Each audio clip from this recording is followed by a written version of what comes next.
Allez, bonsoir à tous, j'espère que ça va bien. Quel est le terme qui désigne la probabilité qui permet au trader de savoir si son profil de trading est fortement risqué? Il y a quelqu'un qui m'a dit l'espérance des gains. En vrai, c'était pas mal, mais c'était pas ça, non. L'effet de levier, non. RR, c'est Jérôme qui me dit ça. Pour le risque-récompense, non plus. Risque management, non. Alors, risque management, oui, mais en fait, c'est super vaste, le risque management. Donc, c'est quelque chose dans le risque management, mais faut plus précis que ça. Risque-reward, non. C'est un élément du risque management. C'est quelque chose que vous allez prendre en considération pour gérer votre facteur de risque. Qu'est-ce qu'un facteur de risque? En gros, vous allez prendre un trade.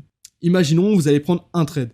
Vous mettez votre entrée ici, votre stop loss ici, votre TP là-bas. J'espère ici que pour les traders qui m'écoutent, ici, chacun de votre risque est calculé. Et ce risque-là s'appelle le facteur R. En gros, ce que j'attends, ça permet de savoir à peu près quel facteur R vous allez devoir prendre. Pourquoi on en parle de ce sujet-là? C'est parce que j'ai passé énormément de temps à trouver une équation qui pourrait justement m'aider à calculer cet indicateur-là. C'était super complexe. J'ai fait des calculs, j'ai essayé de trouver un peu partout. En fait, pour avoir cet indicateur-là, il y a plusieurs équations. Et donc, il fallait que j'en trouve une de bien. Et j'en ai trouvé une de bien, je pense. Donc, je vais vous la partager. La réponse, c'était le risk of ruin, le risque de ruine. Pour ceux que ça ne dit rien du tout, en gros, je vais vous illustrer ça. Imaginons que vous avez là un capital de 1000 $.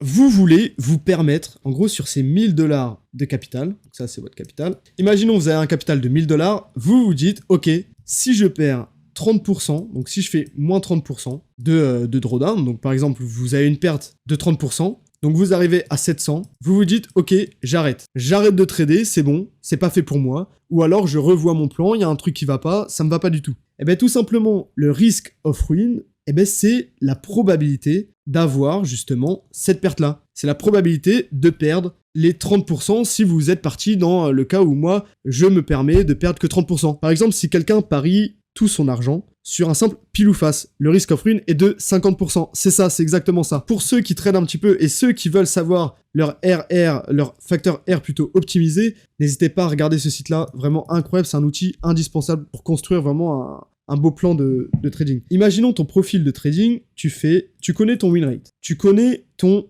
lose rate, tu connais ton RR moyen, tu connais ton facteur R.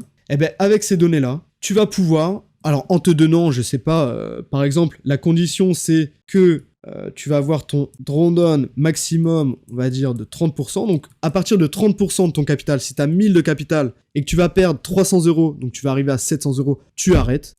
Du coup, tu vas pouvoir calculer ton facteur R optimal en jouant sur... en fait, tu as tous les autres paramètres. Tu as ton win rate, lose rate, RR. Et ça change pas, en fait. Si tu as plein de données, si tu as plein d'historiques, ça, en général, ça va être plutôt solide et tu vas réellement savoir des données qui seront plutôt fiables. Le risk of ruin, tu vas dire, ok, moi, je vais avoir un risk of ruin inférieur à 1%. Et donc, ton facteur R, ça va être quoi? Imaginons, tu as un win rate de 60%, t'as un RR moyen de 2, tu vas mettre 1% de facteur R par trade, on va mettre sur 250 trades pour avoir vraiment pas mal de trades, et on va dire que tu vas te permettre de perdre 50% de ton capital. Tu vas pouvoir te dire, par exemple, ok, je vais essayer de trouver un R optimisé pour justement arriver à en dessous de 1% de risk of ruin. Donc ici, par exemple, tu vas regarder 1% de facteur 1% de ton capital comme facteur R, tu dis ok, c'est bien. 2, 0%, c'est bien aussi. 3, c'est bien aussi. 4, etc. Donc là, tu vois, 4, on commence déjà à avoir un risk of ruin qui commence à monter. 5, 6, bon, on va aller à 10, etc. Et ça, en gros, pour trouver un RR, un facteur R plutôt optimisé, donc qui te permet d'avoir un risque, on va dire, sécurisé tout en maximisant ses bénéfices, ça, c'est vraiment un truc incontournable. Mais maintenant, pour mon journal de trading, moi, je voulais avoir l'équation de ce site-là. Donc, je me suis cassé le crâne à chercher plein de trucs, jusqu'à ce que je tombe sur cette formule-là. Le risk of ruin, en gros, il se calcule soit comme ça, donc ça, c'est la manière simplifiée, que j'aime pas du tout, d'ailleurs. Et ensuite, j'ai descendu un peu, et j'ai vu Ralph Vince, qui, lui, a développé une formule, donc celle-ci. Risk of ruin égale 1 moins P divisé par P, sur, exposant, du coup, le maximum de drawdown autorisé, divisé par A. Et en gros, vous avez toute une suite d'équations qui vous donne du coup un risk of ruin qui est plutôt assez propre. En vrai, là-dessus, c'est plutôt propre. Donc, on va faire un petit récap sur ce qu'on avait vu la semaine dernière en H4, et puis on va voir les perspectives quant à cette analyse. Pour ceux qui se rappellent, la semaine dernière, c'était ça. On avait vu ça. C'était notre plan. Donc, pour nous, on était dans une impulsion. Vague 1, 2, 3, 4, 5. Ce qu'on a, c'est quoi? Chainlink, on utilise le canal de base, donc c'est quoi?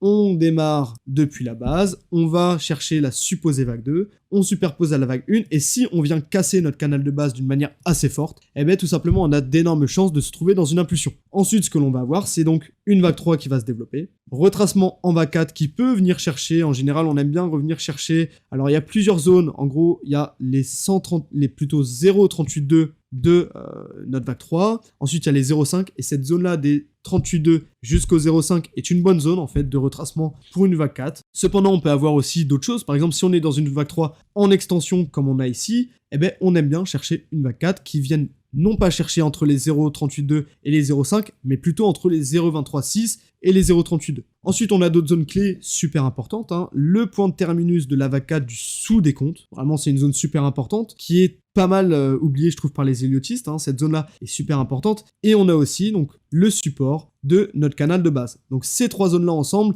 vraiment, ça peut faire un joli cluster qui est vraiment très très propre pour revenir chercher une vague 4. Néanmoins, ici, ce que l'on a, c'est quoi? On avait vu vraiment une petite flat qui était en train de se former et on pouvait aller chercher une vague 5. Néanmoins, ce n'est pas ce que le marché a fait. Parce que, comme on peut le voir ici, on a eu quoi? On a eu une vague en 3 temps qui ensuite est venue continuer le retracement global de la vague 4. Donc maintenant, on sait qu'on est toujours dans une vague de correction, et bien on va regarder justement ce que je vous ai dit en regardant pour la vague 4. Alors ici, ça va être les 23,6 comme je vous ai dit. On va venir chercher entre les 23,6 et les 38,2, c'est vraiment la zone avec le plus de probabilité. Encore une fois, on peut revenir chercher plus bas, on peut aller plus bas, on peut s'arrêter ici. Ici, nous, ce qu'on développe, c'est les schémas, les décomptes avec le plus de probabilité. Le marché peut tout faire. Le marché peut aller totalement à la hausse dès maintenant, peut aller totalement à la baisse et même casser mon impulsion. Le marché peut vraiment tout faire. Néanmoins, ce qu'on met en avant, c'est les schémas avec le plus de probabilité. Ici, on sait que les probabilités nous donnent vraiment un retracement entre les 23,6 et les 38,2. Donc, on peut attendre une vague 4 qui vienne dans cette zone-là et voire même venir chercher. Alors, le petit cluster, ça serait ici. Moi, j'aimerais bien venir chercher cette zone-là pour avoir et mon support de mon canal de base et le terminus de la vague 4 précédente ainsi que les 38,2 qui représentent vraiment une belle zone de support. Allons dans du H1 et on va regarder la pattern de correction qu'on est en train de faire. Ici, on est parti sur l'hypothèse d'une vague 3 qui serait ici. Il faudrait que je regarde sur du H4. Vague 1, 2, 3, 4, 5, ou alors vague 1, 2, 3, 4, puis 5. Honnêtement, c'est possible. C'est possible qu'on soit dans ce décompte-là ou dans ce décompte-là. C'est assez compliqué, honnêtement.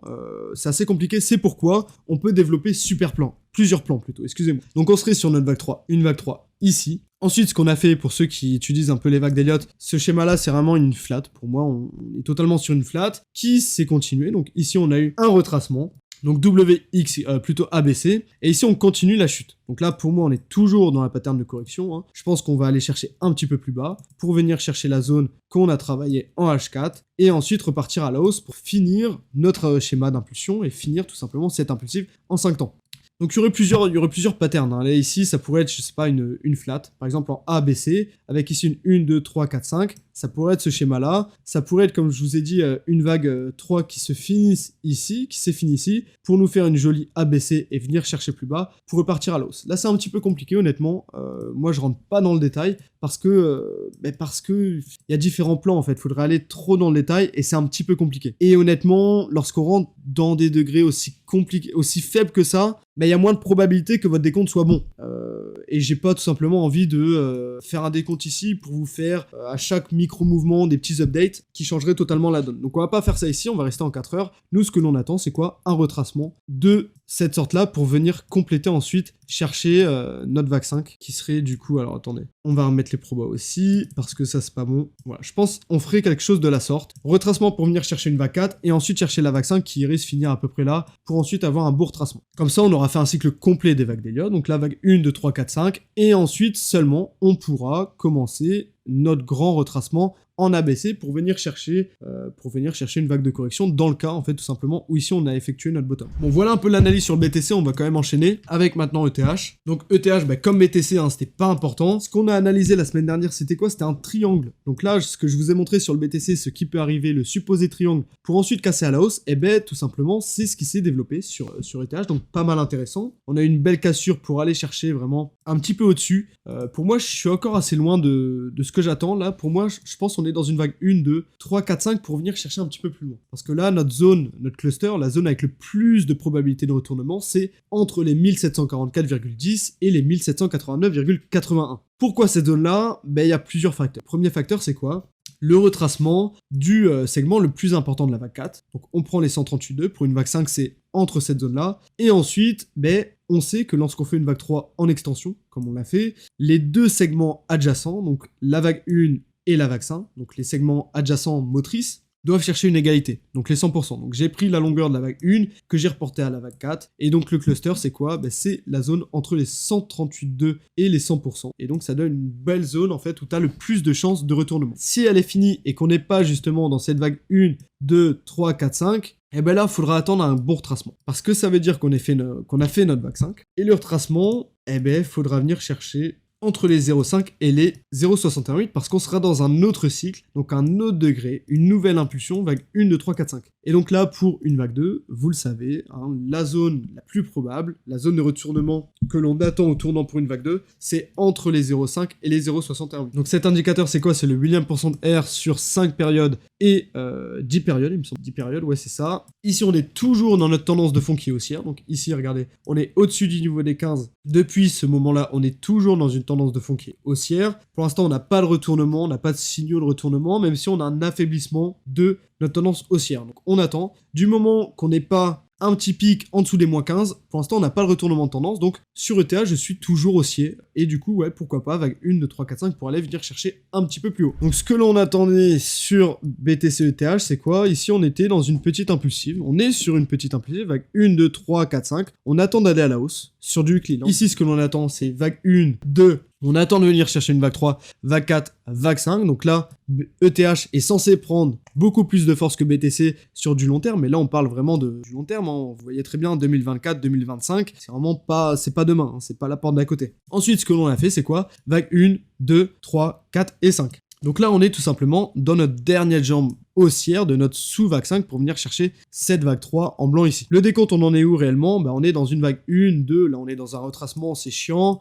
Pour l'instant, il n'y en a pas un plus que l'autre qui prend de la force. Hein. On est dans un retracement, vague ABC, on devrait continuer à avoir un BTC qui superforme un petit peu ETH pendant quelques jours. Et puis ensuite, vraiment, on va aller voir, là ça va être pendant le bull run, je pense, lorsqu'on aura la reprise du bull run, ETH qui repassera largement en force. Hein. On aura une belle vague 3, donc vous allez voir un ETH qui va vraiment bien pump comparé à un BTC pour venir chercher, vraiment compléter ce degré de vague 3. Voilà un peu sur du weekly. Sur du daily, ce qu'on avait vu avec Jérôme, c'était tout simplement ceci. Alors là, je me suis détaché du décompte en weekly. Hein. Je me suis vraiment basé que sur ce décompte-là, daily, pour vraiment éviter d'avoir un degré d'erreur encore plus important. Donc ici, on commence par le plus bas de notre chart, hein, toujours de la même sorte. Soit on commence un décompte par le point le plus haut ou le plus bas d'une charte. Ici, c'est le point le plus bas. Tout simplement, ce que l'on a, c'est un décompte qui ressemble plus à une impulsion qu'à un décompte en correction. Hein. On est vraiment sur une 1, 2, 3, 4, 5 plutôt qu'une 1, 2, 3. Ici, si je décompte, 1, 2, 3, 4, 5, 6, 7, 8, 9... 9 décomptes, c'est quoi? C'est tout simplement une vague 1, 2, 3, 4, 5, 6, 7, 8 et puis 9. C'est tout simplement une impulsion qui a été tout simplement avec une vague 3 en extension qui est vraiment propice à un décompte. GMX que je ne connais pas, donc on va analyser ça, GMX USD, en justement retirant ces pics, parce que c'est potentiellement des pics de volatilité. Je pense qu'on n'a pas ça sur d'autres exchanges du type Binance et tout. Bon, après, il n'a pas été listé sur Binance, donc on n'a pas ce référentiel-là, mais à mon avis, ça, c'est des petits pics qui sont pas réellement... ces petits exchanges, donc ouais, voilà, c'est ça, à mon avis, c'est des petits pics de liquidité, donc on va pas les compter. Mais ici, ce que je vois concrètement, c'est quoi? Vague 1, 2, vague 1, 2, 3, 4, puis 5, 4, et puis potentiellement 5 ici. Ensuite, correction, donc vague ABC. Et ici, ce que l'on a, c'est vague 1, 2. J'aimerais bien voir une vague 3, 4, 5. Donc là, je retire ce que j'ai dit. Là, on partirait plus dans l'hypothèse d'une ABC qui serait de cette sorte-là. Et plutôt, voilà, quelque chose de la sorte. Vague ABC. Néanmoins, ici, j'aimerais bien finir sur une impulsion, donc vague 1, 2, 3, 4, 5. Donc on attend. La charte est pas belle, hein. Honnêtement, je vais pas vous mentir, la charte est pas folle, mais j'aimerais bien voir une sortie du canal de base pour venir par la suite rebondir dessus, donc, et puis venir chercher une vague 5 un petit peu plus haut. Ou alors sinon, si on casse pas le canal de base, mais plutôt qu'on revienne chercher cette vague 1, bah là, ça serait vraiment critique. Hein. Là, je pense vraiment qu'on irait bien bas. Sandbox USD. Ah oui, totalement. Ah, ça, j'aime bien. Merci à celui qui me l'a donné. Ça, c'est pas mal, ça. Pourquoi c'est pas mal? Parce qu'ici, bah là, contrairement à ce que l'on a eu avant, on a eu quelque chose de beaucoup plus propre. Là, c'est vraiment quelque chose de pas mal propre. Là, ici, on est dans une impulsion vraiment super propre. Hein. Ici, vague 1, 2, 3, 4, 5. Donc, je vais schématiser ça. Vague 1, 2. Ici, vague 1, 2, 3, 4, 5. Vague 3, vague A, B, C, D, E. Et même, je mettrai ma vague 4 ici. Alors là, c'est un petit peu compliqué. Ouais. Un petit peu complexe et faut avoir l'œil, mais je pense qu'on est sur un triangle super piégeur de la sorte, parce qu'ici, sinon, j'ai du mal à décompter une vague 1, 2, 3, 4, 5, alors on peut, mais j'ai du mal à la décompter. On va mettre une vague 1, 2, 3, 4, 5, comme ça, et ensuite, une fois qu'on a le cycle moteur qui est tout simplement terminé, eh ben, ce que l'on attend, c'est une correction. Et la correction, elle se finit en 3 temps. La correction se fait toujours en 3 temps. Ici, ce que l'on a, si je décompte la correction, si je décompte tout ce segment-là, encore une fois, ben je vais pas avoir un mouvement correctionnel. Pour moi, là, on n'est pas dans une correction. Hein. Si je regarde bien le décompte, j'ai une vague 1, 2, 1, 2, 1, 2, 3, 4, 5, 4, 5, 4, et puis 5. Là, pour moi, on est dans une impulsion. Donc, qui dit impulsion? Dans les patterns de correction, on a la zigzag, la flat, et ensuite la WXY, mais c'est une de ces deux... Il y a une de ces deux composantes-là. Ce que l'on connaît, si vous connaissez les règles des vagues d'Elliott, la zigzag, le premier segment de la zigzag, ben, tout simplement se décompose en 5 temps. Donc ici, on est clairement dans ce schéma-là parce que la flat, le premier segment d'une flat, c'est une 3 temps. Donc ça, c'est des règles à savoir. En plus, vraiment, l'aspect global de ce segment-là, pour moi, c'est plus impulsif que correctionnel. Donc tout simplement, ce que j'entrevois ici, c'est quoi? C'est une vague A, une vague B et une vague C. La vague B ici devrait rechercher les 61,8. On aime bien venir chercher les 61,8 hein, pour une vague B, c'est vraiment classique. Ici, on est dans une impulsion en plus, donc vague A, B, C, quelque chose de la sorte. Et ensuite, venir chercher un petit peu plus bas, peut-être le bas de canal. Ça serait vraiment bien de voir quelque chose de la sorte pour, par la suite, revenir chercher plus haut. Voilà un peu pour Sandbox. J'aime pas mal ce décompte-là. Un décompte alternatif, pour les plus bullish d'entre vous, ce serait de décompter tout ceci comme une pattern de correction. Pourquoi pas, à la limite. Hein. Alors ici, attendez, ici on pourrait avoir une A, B, C, X, A, B, puis C. À la limite, on pourrait avoir quelque chose de la sorte, mais j'aime pas trop, donc je vais essayer de chercher autre chose pour l'instant. Honnêtement, j'aime pas trop. Alors après, sur des cryptos de la sorte, on a souvent des décomptes dégueulasses comme ça, c'est-à-dire des WXYXZ, même si j'aime pas du tout cette pattern-là parce qu'elle est très peu présente sur les marchés, il se peut qu'elle soit représentée sur un altcoin. En général, j'aime pas du tout les représenter, donc ici je vais pas le faire, je vais pas sortir de mes règles traditionnelles. Hein. Donc on va rester sur le premier décompte, qui est celui-ci. Correction, vague B, pour ensuite venir chercher un petit peu plus bas, et ensuite aller à la hausse. Voilà un peu pour ce décompte-là. Tomo USD, en weekly tu m'as dit, allez vas-y on va regarder ça. Alors, comme d'habitude, on va faire exactement la même chose. On va démarrer par le point le plus bas, et ce que l'on remarque, du point le plus bas jusqu'à la TH. Ici, il faut essayer de décompter tout ce mouvement-là, soit en un mouvement en 2 corrections, donc en 3 temps, ou alors plutôt un mouvement en 5 temps. Donc ici, je vais vous le dire directement, sinon on va passer beaucoup trop de temps. Pour moi, ici, on est clairement dans une vague 1, 2, 3, 4, puis 5, donc en 3 temps. Voilà, pour moi, on est dans une leading diagonale, et ensuite correction. Ici, on est dans une 1, 2, 3, 4, puis 5, qui se terminerait ici, et potentiellement une ABC qui serait finie comme ça ici. Et donc ici, c'est pas mal. Là, ici, c'est pas mal. Alors après, j'attendrai ce niveau la vague B. J'attendrai de revenir la vague B. Voilà, ce niveau-là, les 0,965 $. Quand on aura cassé ce point-là, là, honnêtement, ça sera pas mal parce que pour moi, on sera vraiment dans une reprise haussière, une confirmation de reprise haussière pour venir chercher bien plus haut. Alors après, les targets, ça serait quoi? Ben, soit, en fait, on se trouve dans une ABC, mais on peut pas réellement le savoir. On peut pas réellement le savoir, donc soit on est dans une ABC pour venir chercher, donc ça sera l'égalité, avec cette vague A, pour venir chercher une égalité, donc ça sera de la sorte, ou alors ça sera une vague 3, et là on viendra chercher beaucoup plus haut, pour venir chercher du coup cette zone-là, entre les 80 et les 64, donc ça va faire une perf de malade, ça c'est sûr. Donc voilà, je vous laisse admirer cette perf-là. Cependant, c'est trop tôt. Il est trop tôt, là, je trouve. Pour l'instant, j'ai pas de confirmation de reprise haussière, j'ai pas cassure de vague B, donc on attend patiemment avant d'avoir une réelle confirmation de reprise d'une conversion de tendance baissière en tendance haussière. On va faire Ape parce que Ape, il y a pas mal de gens qui en parlent aussi. On va regarder une analyse que j'ai faite et vous allez voir que c'est pas mal intéressant. Alors ça, c'était il y a longtemps. Hein. Ah oui, le Ape, oui, je me rappelle. C'est au moment où j'ai commencé à faire mes analyses sur YouTube. Donc voilà un peu ce que l'on avait. Alors, on va se mettre sur quoi?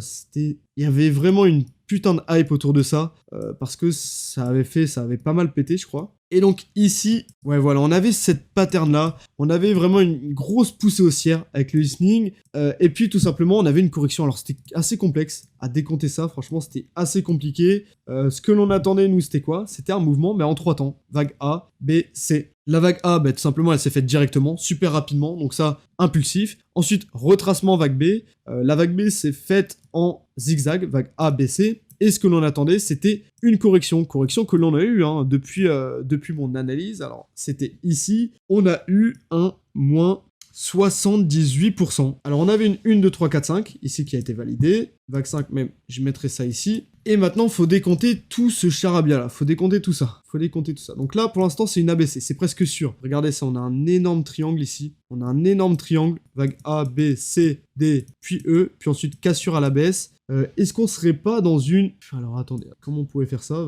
Ça serait potentiellement une vague A, B, C. Mais avec une vague 1, 2, 3... 4 et 5. Mais regardez un peu la différence entre la vague 2 et la vague 4. Moi, ça me plaît pas du tout. Honnêtement, ça me plaît pas. Donc, je pense plutôt qu'on est là-dedans. On a fait une ABC de la sorte. Vague A, vague B, vague C. Ensuite, on a fait une vague X. Une vague X qui s'est faite en 1, 2, 3. Voilà. Vague X qui est venue ici. Et ensuite, vague ABC. Ouais, je pense que c'est le décompte le plus probable. Là, franchement, difficile. Hein. Difficile à entrevoir sur Ape. Hop, là, quelque chose de la sorte. Et là, du coup, on serait... potentiellement, en plus on a cassé la vague B, donc on serait potentiellement reparti à la hausse pour venir chercher bien plus haut.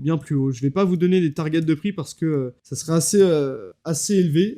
Alors après là, ça dépend si on est dans une vague 1, 2, 3, 4, 5 et du coup, là on pourrait aller super haut. Soit on serait plutôt dans une ABC, honnêtement, je sais pas du tout parce qu'on n'a pas assez d'informations et du coup je m'avance pas trop là-dessus. Tesla, c'était magnifique Tesla, hein. Si t'étais pas là la dernière fois, ce que l'on avait vu c'était ça. On était dans une ABC, jonction X ABC. Notre zone de correction était placée ici. Notre zone de retournement où je t'ai dit qu'on a le plus de chances de se retourner, c'était ici. On est venu toucher à la perfection cette zone-là pour ensuite repartir. Cette zone-là, cette zone de retournement, on l'avait mise en œuvre lors de la vague X, donc quelque part comme ici. Tu peux voir vraiment une super belle analyse, et voire même c'est l'analyse la plus belle que j'ai pu faire sur le marché des actions sur une grosse time frame. Vraiment, on est venu toucher au pixel près notre zone de retournement pour retourner à la hausse. C'était vraiment beau. Néanmoins, là, ce qu'on a de très important et que j'avais pas vu, c'est la cassure de la vague B. On a une jolie cassure de la vague B sur Tesla, donc là, c'est un bon signe pour retourner à la hausse et venir chercher, du coup, beaucoup plus haut pour venir chercher vraiment la vague 5 qui se situerait. Alors, on va regarder la première résistance, c'est là où je pense qu'on se retournera pour la vague 5, autour des 138,2 de toute notre correction, donc au niveau des 533,40, ce qui donnerait une performance de 164%. Avant ça, néanmoins, là, tu vois, on est dans un mouvement très impulsif. On aura une correction en 2 temps, et ensuite, vague 3, vague 4 et vague 5. Je vais mettre ça comme ça dans mon weekly, et puis on verra chaque live, on fera un petit update de cette analyse sur Tesla. Et pourquoi pas, d'ailleurs, je pense prendre une position très long terme sur Tesla. Je pense pouvoir faire ça, d'ailleurs. Ouais, je pense que je vais faire ça cette semaine. Amazon, on va se mettre sur du weekly pour avoir vraiment une vue assez grossière. Ouais. Si je regarde depuis le top, donc ici, et que je regarde jusqu'au bottom, on va décompter ensemble. Décomptons ensemble, j'ai quoi? 1, 2, 3, 4, 5, 6 et 7. Pas compliqué. 5 mouvements impulsifs, 3 mouvements correctifs, 9 mouvements, c'est quoi? C'est tout simplement impulsif, mais avec un sous-décompte. Et 7 mouvements, c'est quoi? C'est une correction complexe, composée de 2 corrections standards. Donc ici, on est clairement, je pense en tout cas, dans une WXY qui s'est potentiellement finie, avec une ABC de cette sorte-là, ABC, et donc là, on a potentiellement fini, on a fini cette correction, on devrait chercher, du coup, on est dans une vague 5, forcément, avec l'historique que l'on a, on est forcément dans une vague 5, et ici, du coup, la zone de retournement que je privilégierai, premièrement, c'est ici, au 138,2, donc, avec une performance de combien pour Amazon? 128,65%. Donc voilà un peu pour cette dernière analyse, on se retrouvera la semaine prochaine pour un live que j'espère plus préparé. Faudrait que je travaille là-dessus, Normalement, ça va être compliqué aussi parce que j'ai un examen le lendemain. Donc j'essaierai de bosser, mais on fera ça. J'essaierai de bosser en amont ça ce week-end pour vous faire quelque chose de plus propre. Peut-être une analyse sur une crypto-monnaie en particulier. Faire une grosse analyse vraiment court terme, long terme, vraiment l'analyser dans tous ses aspects, non pas fondamental, mais plutôt sur l'analyse technique. Pour ceux qui veulent aller plus loin et notamment parler de trading avec les vagues d'Elliott, n'hésitez pas à me rejoindre, que ce soit sur YouTube ou sur Twitter, comme d'habitude. Et puis voilà, je vais vous souhaiter une agréable soirée, et puis à la semaine prochaine. Donc voilà, salut à tous, puis merci encore de m'avoir écouté.